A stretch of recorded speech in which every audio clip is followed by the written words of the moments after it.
Hey guys, what's going on? Danny Coyne here from bcfishn.com and the Max Lure Pro Staff team. Over the last few weeks, we have been going out and doing some incredible ice fishing for kokanee, and we have been getting into some awesome action. Now, we've been getting some Facebook messages in as well as some emails through the bcfishn.com website asking us what have we been using to get on these fish. And so today I thought, why don't I take you through some of the basic tackle we're using. So the one thing you need to know before going out kokanee fishing is that kokanee are not found in the same part of the lake as, say, rainbow trout. They're not up on the shallows and the drop-off ledges. Where they are is that they're suspended over deeper water, anywhere from 50 feet deep all the way to about 150 feet deep. The reason for this is that kokanee are actually feeding on those plankton, okay? And that's where that plankton is found, is in that deeper water. Because these fish can be found as deep as 60 feet all the way up to 10 feet, we need to attract them in on our gear. We need to get them to our gear. We need to help them find our presentation. And the way we do that is using some sort of attractor. Now, my favorite attractor to use is actually the same dodger I use when open water kokanee fishing, and that's a Max Lure sling blade. I prefer the 4.4 sling blades, but I do use some of the larger ones. But the 4.4 sling blade really gives enough flash and enough action to attract those fish in. When you're going out, I do recommend to have a different variety of colors on there, because depending on what the light of the day is, if it's a brighter day, you want to use maybe some more of a flash like a silver or a chrome or such. And then on the darker days, something with contrast and maybe some glow. So here I've got an ultraviolet series of it. They work excellent, and that's actually one of the most all-around great dodgers to use.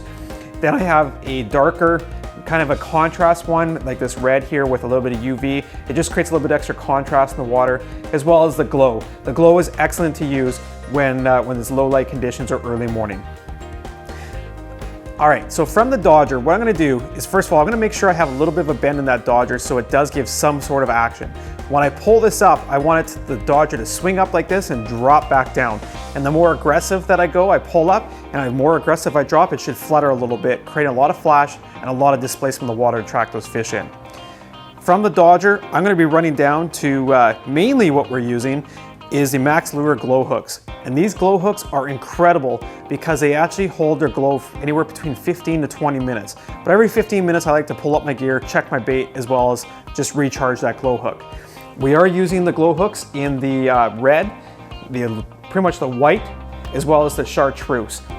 We've been finding that the red ones have been the most productive ones. However, on some days, especially on the darker days, they do like the chartreuse or the white ones supercharged glowed. So when you're running these glow hooks, we're running a little bit of a shorter leader, anywhere between 12 to 14 inches. Don't worry, kokanee are not leader shy, and they're not gonna be scared away from your attractor. The closer you get it to this attractor, to the dodger, the more action is going to be given to your presentation at the end when you're jigging it. Okay, so on more of the aggressive days when the kokanee bite is really on, I do like to run a smaller jig. We're using a humdinger we've got over from Shasta Tackle. Really liking these UV color ones, creates really good flash. Now when you pull these up, it actually goes a little bit horizontal, and it will actually flutter down. This is an awesome lure to use when the fish are scattered, as well as when they're really active and they're really attacking. You'll feel that the kokanee will really smack that lure. The other one that we're using is the Sonic bait fish. This is by far one of my most favorite ice fishing lures.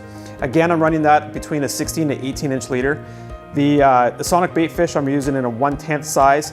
It's a little bit of a smaller size. You don't need big hooks on these jigs. The kokanee really like these, especially when you glow them up, when you charge up the glow on them. Now for jigging, just to quickly go through this, is that when the fish are scattered, you don't have fish underneath your hole, you want to actually do a 1 to 2 foot sweep up and then drop your gear back down. The reason we're doing this is that way that it comes up aggressive and it drops down aggressive, and it really creates that attraction of flash as well as displacement. Once the fish start to get in, it's more like a yo-yo effect. You just want to try to kind of keep going up and down, stop, up and down, stop. A lot of times you'll get the hit when it drops or when you go to pull it back up. Okay, so for the bait that we're using, mainly we've been going to using the good old staple live pink maggots. They work really well. It's one of my go-to baits when ice fishing for kokanee. If you can't get the live pink maggots, using the pink synthetic maggots works as well. Just add a little bit of scent onto that if you're going to use it.